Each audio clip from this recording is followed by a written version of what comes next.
Bonjour à vous, j'avais envie de vous faire une vidéo, un tirage autour de, accompagné on va dire du hibou et de la chouette dans les énergies, cet animal messager qui vient justement peut-être nous donner, vous donner des messages en ce moment, voilà, sans trame particulière. On va voir ce qui se dégage un petit peu avec les cartes. Voilà, alors pourquoi est-ce que je fais une vidéo aujourd'hui sur autour de l'énergie du hibou? Eh bien tout simplement parce que récemment j'ai fait un atelier pour créer sa rune médecine, voilà, inspiré du chamanisme. Voilà, et parmi les animaux que j'ai eu l'occasion donc de commencer à rencontrer, qui sont venus, voilà, commencer à me parler, à se présenter à moi, on va dire, le premier animal et donc le hibou, la chouette, ce sont ces animaux-là. Voilà, mais bon, sans rentrer plus dans le détail de moi, mon bout de cheminement avec ces animaux-là, que je laisse un petit peu me rencontrer et puis voilà, écouter également leurs messages pour moi individuellement, mais j'avais envie de, voilà, du coup, vu que ça fait une petite semaine que je marche avec l'énergie du hibou, voilà, à voir quels sont ses enseignements, j'avais envie également de faire un partage plus général pour voir, au niveau du collectif, ce que le hibou, la chouette, ces énergies-là avaient à nous transmettre comme enseignement. Alors, avec le tarot de Gulliver, déjà, on va regarder. Pour les personnes qui écoutent, quels seraient les messages en ce moment? De quoi nous parle le hibou, la chouette?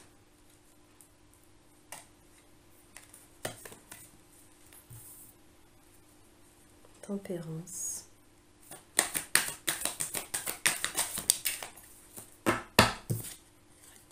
Et l'arcane sans nom, le soleil. Alors, est-ce que vous voyez bien? Tac. Et on a le soleil en dos de deck, oui, on voit un petit peu. Alors, de quoi me parlent ces énergies voilà, dans le message du hibou? C'est en ce moment, il y a des... Enfin, je pars pas dans la symbolique de l'animal, hein, je parle sur quel est le message qui ressort là.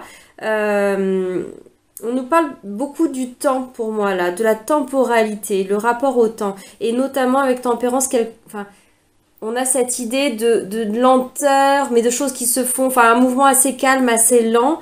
Et quand on parle aussi d'avoir de la tempérance, c'est aussi cette idée de persévérance dans le temps. Enfin, en tout cas, c'est ces facettes-là, moi, qui viennent. Et avec l'arcane sans nom, qui pour moi vient parler symboliquement, c'est pas forcément du travail, mais de dur labeur, dans le sens de quelque chose qui prend du temps. À l'image en fait, pourquoi dur labeur? Parce que ça fait vraiment penser au travail de la terre, notamment à un paysan, à un agriculteur qui travaille la terre, et en cela ça prend du temps, ce n'est pas un travail, enfin un effort, comment dire, peu importe qu'on y mette travail au niveau professionnel ou pas, mais ce n'est pas une action qui voit son émergence rejaillir immédiatement. Il faut le temps que ça processe en fait, hein, le temps de laisser reposer la terre, le temps de la graine, enfin, bon, bref, toutes les images que vous voulez. Et avec tempérance, on a aussi cette idée d'un mouvement assez lent qui a besoin de prendre son temps pour se faire, pour cheminer. Voilà, l'énergie qui est commune pour moi, beaucoup nous parle du temps là, le hibou nous parle du temps. Justement, peut-être de revisiter, une invitation à revisiter notre rapport au temps, à la rapidité et la lenteur du coup, à ce qui peut paraître immobile, qui ne bouge pas, qui n'avance pas. On pourrait avoir une impression de stagnation, à l'image d'eau stagnante, ce qui n'est pas le cas de tempérance justement, parce que même si ça paraît très, très calme, très d'apparence, ça peut paraître un peu immobile, mais cette eau n'est pas stagnante. Elle la fait circuler entre ces deux jarres. Donc, il y a un mouvement, aussi invisible soit-il. Je pense à ça parce que la chouette, le hibou sont des animaux nocturnes. Donc, ça se passe dans le noir, dans des choses où ça n'est pas très visible. Ces animaux-là passent, pas que, mais passent beaucoup de temps, on va dire, perchés, immobiles, comme beaucoup d'animaux notamment, mais en particulier comme les oiseaux et les oiseaux prédateurs notamment, ce sont des rapaces, que ce soit tout simplement à contempler ou alors éventuellement à guetter leur proie, que ce soit comment dire, posé sur une branche ou sur un perchoir, peu importe lequel, ou en train de planer voilà, dans un vol assez très silencieux, très calme, très lent aussi. Vous voyez cette notion de lenteur. Et pourtant, lorsque c'est le moment, il peut y avoir que ce soit capter un son, capter un mouvement dans une pénombre, quelque chose qui ne se donne pas à voir. L'énergie de l'arcane sans nom est fort là aussi. On nous parle de mort, donc on nous parle aussi des choses qui semblent aussi immobiles, qui semblent sombres aussi d'une certaine façon, enfin sombres, dépourvues de la clarté, de la luminosité, pardon, de ce soleil, justement. C'est en ça qu'on parle de sombre. C'est parce que ça n'a pas encore été mis en lumière mécaniquement par ce côté de jeu de lumière, hein, d'ombre de lumière avec soit le soleil ou autre chose, une source de lumière, ou que ce soit de façon symbolique qui n'a pas été mis en lumière de la conscience. Donc sombre dans le sens juste d'une partie de l'inconscient, une partie non éclairée. Donc voilà, il y a peut-être un long processus quand même, très émotionnel, c'est possible, qui prend son temps, mais qui a besoin de son temps, pas qui prend son temps dans le sens tranquillou pépère, on verra demain. Non, quelque chose qui œuvre à l'intérieur en latence, mais qui a forcément besoin du temps pour cheminer. On peut travailler sur soi, on peut faire ce travail-là à l'image du hibou, et quand c'est le moment de notamment peut-être d'aller trouver descendre pendant son temps de chasse, on va dire. Quand c'est le moment, ou alors quand c'est le moment d'émettre un cri pour avertir je ne sais pas quoi, ou quand c'est le moment de capter, d'entendre ou de percevoir par ses yeux ce qui a besoin d'être perçu. Voilà, le moment vient, mais il n'empêche que ce moment-là n'existe pas sans tout le temps d'observation, ce temps d'immobilisme aussi, en apparence, mais où il y a tout ce travail, ce processus qui se fait dans cet apparent vide, cet apparent noir, si on peut dire, cet apparent rien. Il y a des choses qui œuvrent en profondeur. Un gros mouvement, et là, avec l'arcane sans nom, on est vraiment sur une notion aussi d'une boucle qui est bouclée, hein, une fin de cycle qui a été longue, hein, quelque chose qui a été peut-être même éprouvant, fortement éprouvant, laborieux, qui a amené à se dépouiller, à venir vraiment vers son authenticité. Oui. Pour aller retrouver ensuite la lumière, cette lumière du soleil, hein, qui était là en dos de deck. Voilà pour ce que pouvait nous dire le tarot de Gulliver, là sur le message du hibou. On va aller regarder un peu plus loin avec l'oracle, le rêve du chaman. Alors, pour les personnes qui écoutent...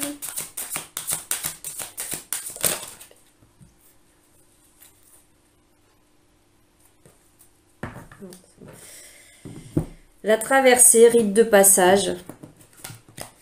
Hop. Là, en dos de deck. On va juste la prendre. Ça fera... Oui, et là derrière, j'ai le dériveur, ce qui vous éclaire. Vous voyez, on parlait de mettre en lumière, en perspective, d'être éclairé.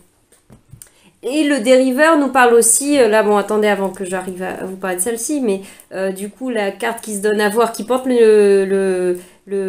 l'énergie, le chiffre 14, hein, je vous la montre un peu plus, le dériveur avec l'énergie 14 qui est tempérance et qui nous parle des eaux, on est avec le monde aquatique, on est sur le bateau. Et le dériveur nous parle notamment dans la signification de cette carte vous savez, quand on dit partir à la dérive, de choses qui semblent s'éloigner de leur axe, ou d'être un peu comme un radeau sans rame, enfin voilà, quelque chose qui va et vient au gré des marées ou des ce qu'on veut, enfin bref, qui n'est plus sur sa dynamique de donner un cap particulier et de suivre une destination. Voilà, il n'y a plus de cheminement, il y a partir à la dérive, quoi, se laisser dériver, ou même, je sais pas moi, une masse d'algues qui se laisserait porter au gré des flots, donc au gré de ses émotions également, au gré du mouvement de la vie, du flux. Donc il y a cette idée un peu de se perdre d'une certaine façon, mieux se perdre, mais pour mieux se perdre peut-être dans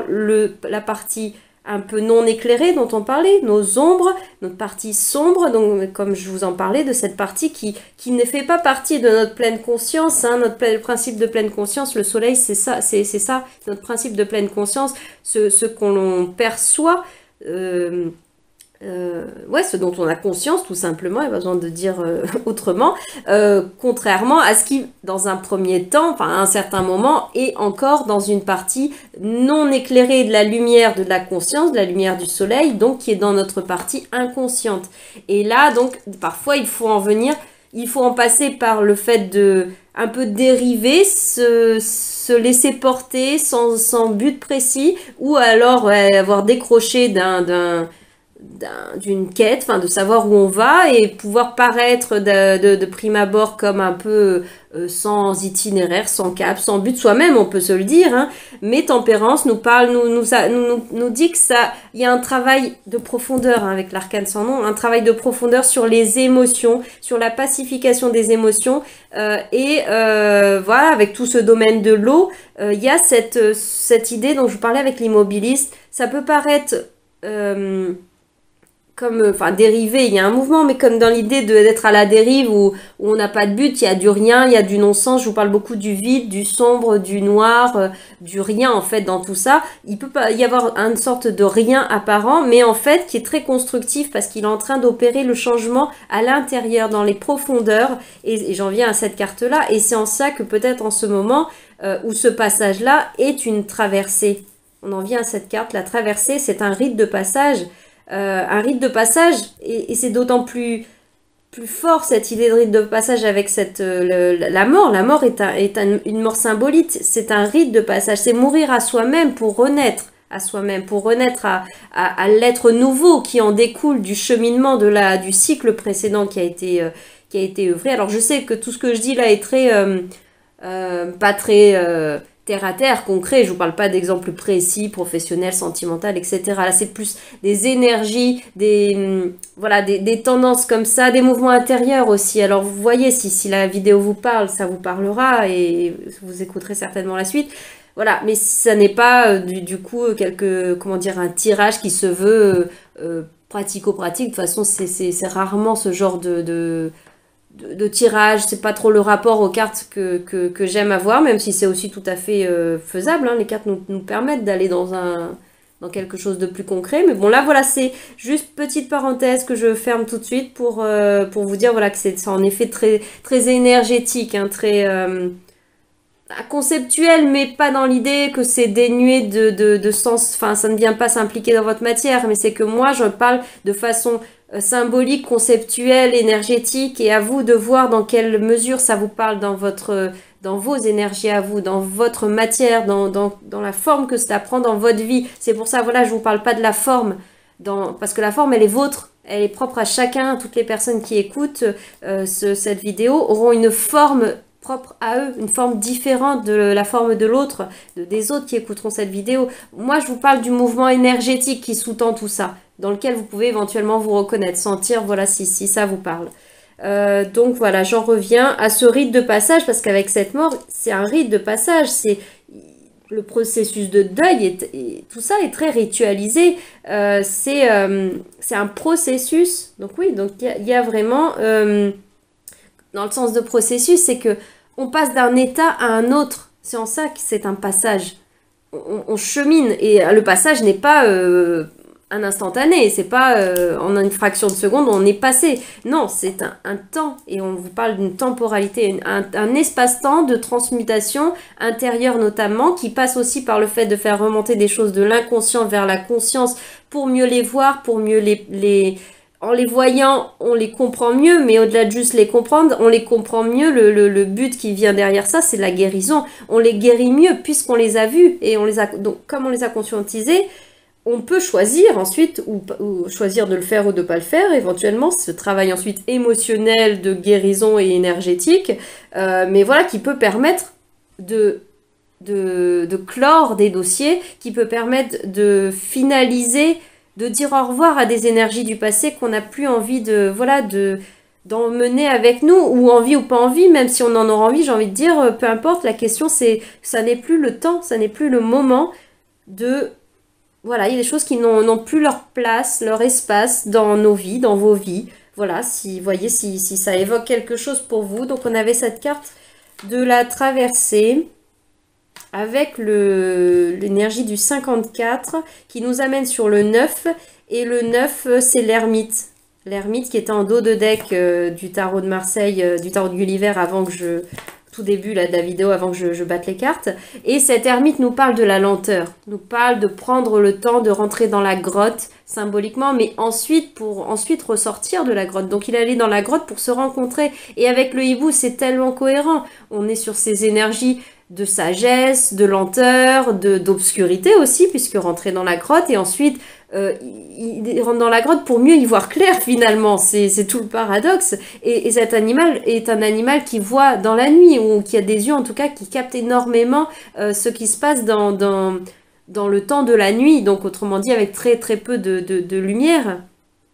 Donc voilà, c'est à cela que ça peut servir, ce temps qui peut paraître immobilisé, qui peut paraître voire à la dérive, peut-être perçu comme ça par soi-même, mais aussi peut-être et beaucoup perçu comme ça par l'extérieur, par les autres. Mais voilà, c'est sans compter sur l'importance de ce travail qui est fait à l'intérieur ou dans des espaces qui ne sont pas visibles, en tout cas dans l'ombre, dans la nuit. Voilà, si on veut. Et ensuite, on nous parle de nouveau départ, le premier souffle, le 21. Et ouais, c'est tellement logique, suite à une mort symbolique, qu'il y ait forcément, après un expire, il y a un inspire. Et c'est un vase, ce sont des vases communicants sans fin. C'est ce 8 allongé de l'infini, si on veut, qui est en constant mouvement et qui se régénère en permanence. Et il y a des fins, en effet, mais toujours il y a le renouveau qui est en même temps, et tout s'enchaîne tout le temps, en fait. Voilà, c'est perpétuel recommencement, ce mouvement constant. Et donc là, on nous parle du souffle. Et j'en ai parlé dans des articles précédents, pas mal sur la page, enfin le compte YouTube. Oh là là, pardon, je m'en mêle.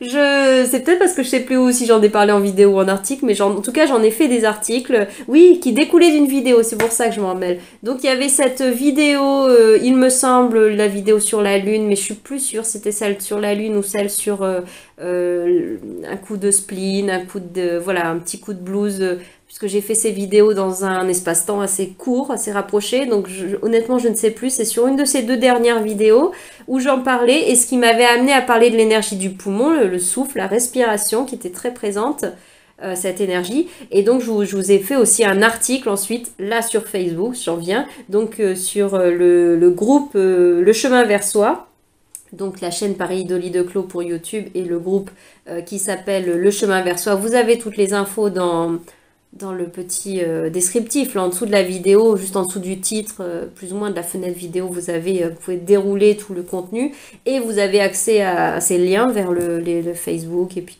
plein d'autres informations.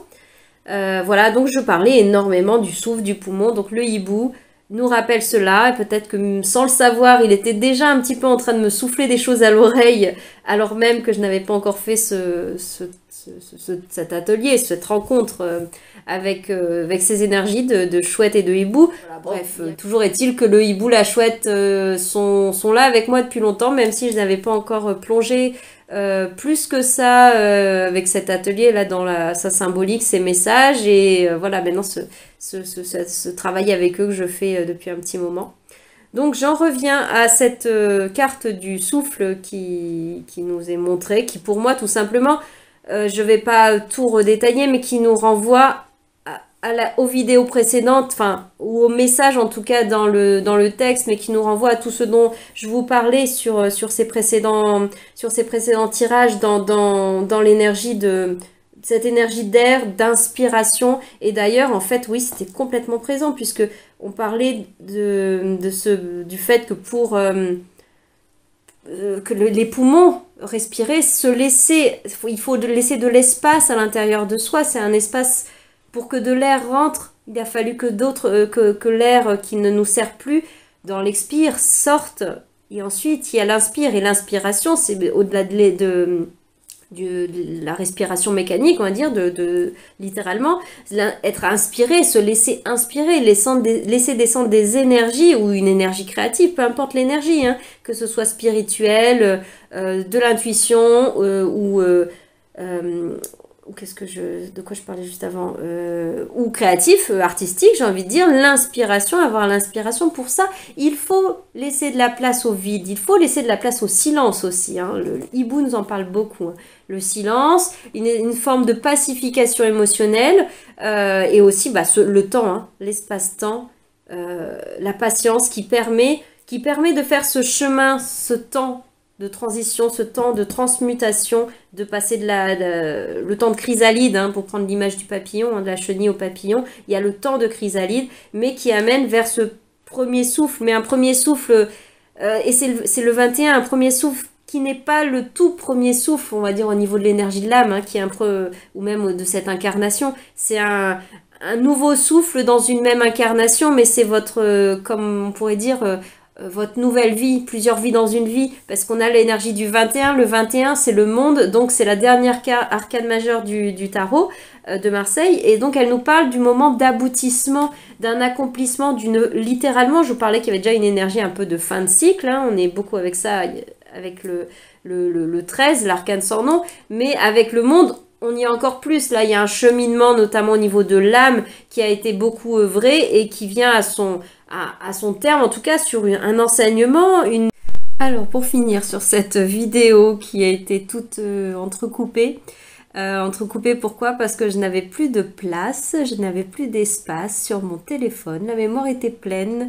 Et c'est très drôle parce qu'au départ, j'insistais à vouloir réenregistrer la suite, et ça coupait, bon, jusqu'au moment où j'ai compris que bon, je n'avais pas d'autre choix que d'arrêter l'enregistrement et de couper un peu l'élan du tirage, même si j'étais sur la toute fin, pour faire de la place. Et ensuite, j'ai fait le lien avec ce que j'étais en train de vous dire sur l'inspire, sur l'expire et sur la nécessité à la fois de faire de l'espace, de faire du vide. Et là, c'était littéralement ce qu'on me demandait de façon très pragmatique, faire du vide, faire de l'espace, et on me bloquait d'ailleurs, on m'immobilisait, on laissait pas aller plus loin pour faire ce qui devait être fait, c'est-à-dire prendre le temps. Et là, on en parlait, le temps, prendre le temps de processer, le temps de d'écrémer, hein, d'épurer, hein, de faire de l'espace, là, enfin, de sauvegarder d'une part, et ensuite de faire du vide, littéralement, moi, sur mon téléphone pour avoir de l'espace. Et en fait, c'est ce qui était dit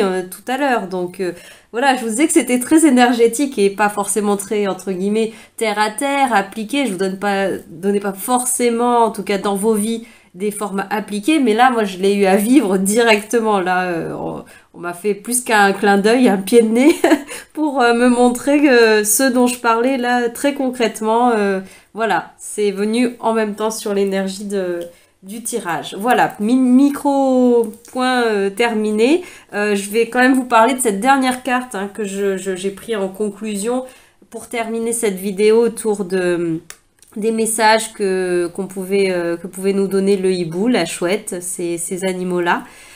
Donc alors, une dernière carte que j'ai pris avec l'oracle, tarot oracle Umrazei, et qui est la carte numéro 22, Suprême Majesté. Donc numéro 22 qui renvoie, enfin bon, 22 ou 0 si on veut, qui renvoie à l'arcane qui n'a pas de chiffre, autrement dit le mat dans le tarot de Marseille, le mat, l'énergie du fou, cette énergie brute justement qui est l'élan de vie tout simplement. Donc de quoi nous parle cette carte? Elle nous parle donc de la majesté née de l'infinie gratitude envers la beauté qui nous entoure. Voilà ce qui... Et pour moi, là, ce message-là qui nous pointe notamment sur la beauté qui nous entoure, et notamment ce focus qui est donné, on nous parle avec le hibou, la chouette, on parle de la nuit, on a parlé beaucoup du travail intérieur, hein, d'un gros travail, comme on dit, un shadow work, travail de l'ombre, un travail sur soi, travail sur ses ombres, travail sur ses blessures, sur finir de peut-être d'évacuer, d'épurer, si on peut dire, d'écrémer, de couper certains liens toxiques éventuellement. Voilà, mais en tout cas, ce process intérieur peut être un peu invisible, qui n'est pas forcément très conscient. On l'avait avec le soleil enfin, actif consciemment. Il peut se faire sans même que vous vous rendiez compte que ça se fasse, et pourtant, il faut cet espace-temps de façon très symbolique et sur des grands enjeux, et de façon aussi très pragmatique, comme je viens de vous le dire avec mon téléphone. Hein, il a fallu immobiliser, prendre le temps d'épurer, d'écrémer, de fluidifier, de faire de l'espace pour qu'ensuite on puisse, notamment dans mon téléphone, que là je puisse rentrer, laisser infiltrer, insuffler des nouvelles choses, notamment des éléments qui vont prendre un nouvel espace sur la mémoire interne de ce téléphone. Et donc on peut voir nos vies, nos énergies, voilà ce qui constitue notre réalité comme un espace, un disque, hein, un espace disque qui peut être plein de certaines choses. Et voilà, si on veut un peu renouveler nos énergies, passer à autre chose, écrire de nouveaux chapitres de notre vie, il y a besoin d'en terminer, d'en clore d'autres. Voilà, rien d'extraordinaire dans ce que je vous dis, c'est très souvent, on l'entend très souvent, je l'ai pas mal dit sur X tirages, X vidéos, mais bon, c'est une énergie qui vient et qui revient.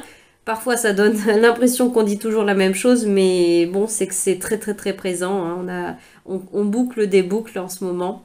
Pour beaucoup, je pense, pour pas mal. Et là, j'en reviens à l'idée de la suprême majesté, de cette idée du beau qui nous entoure. C'est que même dans ce sombre, dans toute cette période-là dans laquelle je viens de vous reparler, même là, on peut mettre son focus sur la petite parcelle de lumière que le hibou distingue dans la nuit, sur le petit bruit qu'il entend.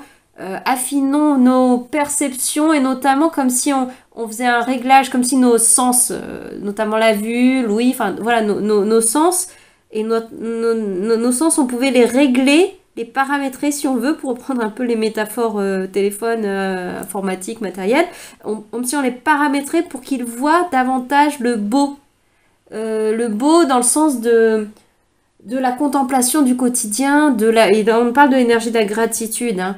C'est pas forcément un beau splendide selon des critères sociétaux, artistiques ou je ne sais pas quoi. Le beau dans votre quotidien, la beauté d'une petite fleur, la beauté du fait qu'il y a un beau coucher de soleil, lever de soleil, et même en pleine journée, hein, les nuages, tout ce que vous voulez, la beauté du geste ordinaire dans le quotidien, tout ce que vous voulez. Et ça, même dans vos périodes un peu de traversée de désert par moment, vos périodes de nuit, vos périodes d'introspection, en fixant le regard symbolique, hein, comme je vous ai dit, tous vos sens, votre attention, votre intention du coup, en fixant votre attention, on va dire, sur le verre à moitié plein, sur la beauté, sur l'énergie de vie, et bien d'une certaine façon, on active l'intention, la loi de l'attraction, la loi de l'intention sur ce beau, sur cette contemplation au milieu du vide, hein, parfois au milieu du chaos, donc notamment, ça peut être le cas aussi. Et du coup, c'est comme si on donnait plus de pouvoir à cette